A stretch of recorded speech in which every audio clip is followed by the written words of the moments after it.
ঠাকুরগাঁও জেলা শাখার দ্বিবার্ষিক সম্মেলন অনুষ্ঠিত হচ্ছে। এ নিয়ে বিস্তারিত জানাতে যুক্ত হচ্ছেন সহকর্মী শাকিল আহমেদ। শাকিল, সম্মেলনকে ঘিরে নেতা কর্মীদের মাঝে কি ধরনের প্রভাব বিরাজ করছে জানাবেন।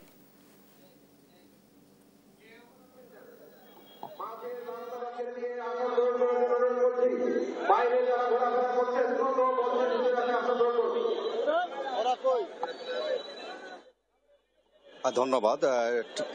একটু জানাতে চাই যে দীর্ঘ ৮ বছর পরে ঠাকুরগাঁও জেলা বিএনপির দ্বিবার্ষিক সম্মেলন অনুষ্ঠিত হতে যাচ্ছে আজ, এবং এই সম্মেলনকে কেন্দ্র করে আমরা লক্ষ্য করছি যে ঠাকুরগাঁও জেলা বিএনপির নেতাকর্মীদের মাঝে উৎসাহ উদ্দীপনা লক্ষ্য করা যাচ্ছে, এবং ঠিক ভোটের আগ মুহূর্তে এই সম্মেলনকে গুরুত্বপূর্ণ হিসেবে দেখছেন স্থানীয় নেতাকর্মীরা।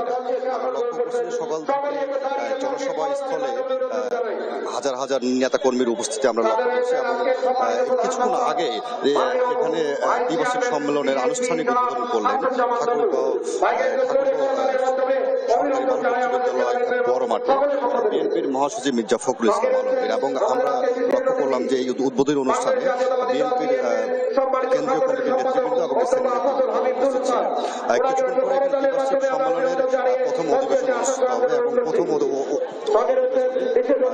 বিএনপির মহাসচিব ফখরুল ইসলাম আলমগীর ছাড়াও ভারপ্রাপ্ত চেয়ারম্যান থাকবেন বলে জানতে পেরেছি। সম্মেলনকে এবং এখন পর্যন্ত আমরা লক্ষ্য করছি যে দলে দলের নেতাকর্মীরা সভাস্থলে এসে উপস্থিত হচ্ছেন। এ ছিল ঠাকুরগাঁও জেলা বিএনপির সম্মেলন থেকে সর্বশেষ।